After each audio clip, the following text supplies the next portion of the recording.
મારા વાલા પ્રિયો, ઈશુના નામમાં હું તમને પ્રેમાળ શુભેચ્છાઓ પાઠવું છું। આ સુંદર સ્થળ અને સુખદ સ્થળ તે ક્યાં છે? શું આમ વિચારો છો? અમેરિકા દેશમાં સિનસિનાટી નામનું એક શહેર છે અને ત્યાં આપણે ઘણી બધી સુંદર જગ્યાઓ જોઈ શકીએ છીએ। એટલે કે આપણે પ્રભુની સુંદર રચના જોવી જોઈએ। ભારતની અંદર બીજા ઘણા દેશોમાં પણ પરમેશ્વરની ભવ્ય રચનાને આપણે જોવું જોઈએ। આપણે દરેક રાષ્ટ્રમાં વિવિધ પ્રકારની સુંદરતા જોઈ શકીએ છીએ।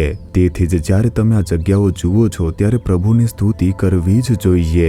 પરમેશ્વરે માણસ માટે આ દુનિયા ખૂબ જ સુંદર બનાવી છે, તે માટે પ્રભુનો આભાર માનો। પરંતુ માણસે પોતાના કાર્ય દ્વારા આ જે સુંદર દુનિયા છે તેને બગાડી છે। આટલી અદ્ભુત દુનિયા જે પરમેશ્વરે બનાવી હતી, તેણે સ્વાર્થી રીતે ઘણા દુષ્ટ કાર્યો કરીને પ્રકૃતિને ખૂબ અસર કરી છે।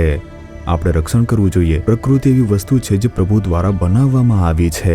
આપણે તેને સાચવવા માટે ખૂબ જ સાવચેત રહેવાની જરૂર છે। આપણે તેના પ્રત્યે ઉદાસીન ન રહેવું જોઈએ, તેના બદલે આપણે પ્રભુની સ્તુતિ કરવી જોઈએ। અને હવે આજના સમયમાં દરેક જગ્યાએ વૃક્ષો વાવવા અને પ્રકૃતિની જતન કરવાની જાગૃતિ તે ચાલી રહી હોય તેવું લાગે છે। આ જાગૃતિ માટે પ્રભુની સ્તુતિ કરો। આપણે ઈશ્વરના બાળકોએ પણ તે બાબતનું ધ્યાન રાખવું જ જોઈએ। સારું, પ્રભુ પાસે તમારા માટે શું વચન છે? શું તમે આવી રીતે વિચારી રહ્યા છો? નીતિ વચનો તેના પહેલા અધ્યાયની 23મી કલમ જુઓ। હું તમારા પર મારો આત્મા રેડીશ, હું મારા વચનો તમને પ્રગટ કરીશ। મારા પ્રિયો, આપણને શેની જરૂર છે?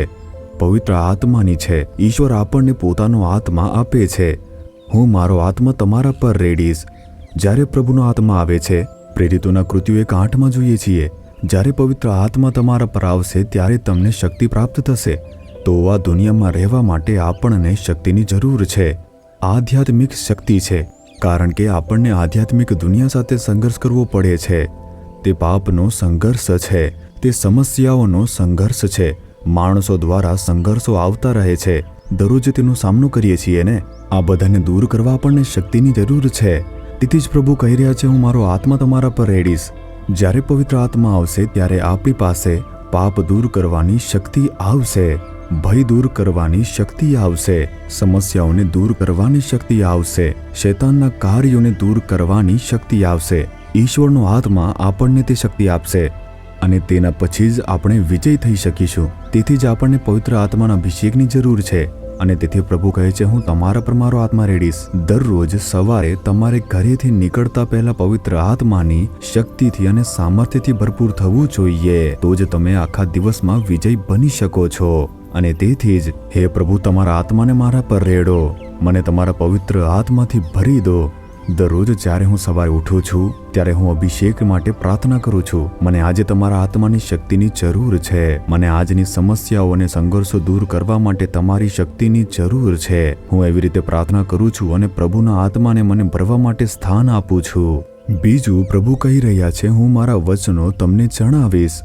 તેમનું વચન હું જાણવા માંગુ છું કે પ્રભુ મને તે વચનમાંથી શું કહેવા માંગે છે। પ્રભુ તેમના વચનો તમને જણાવશે। તે જણાવશે કે હે પુત્ર, હે પુત્રી, હું તમને જે વચન આપી રહ્યો છું તેના દ્વારા હું તને સલાહ આપી રહ્યો છું, હું તમને માર્ગદર્શન આપી રહ્યો છું। આમ પ્રભુ કહે છે, જ્યારે તમે પવિત્ર આત્માથી ભરાઈ જાઓ છો, પ્રાર્થનામાં રાહ જુઓ છો, ત્યારે પ્રભુનો શબ્દ પ્રગટ થશે।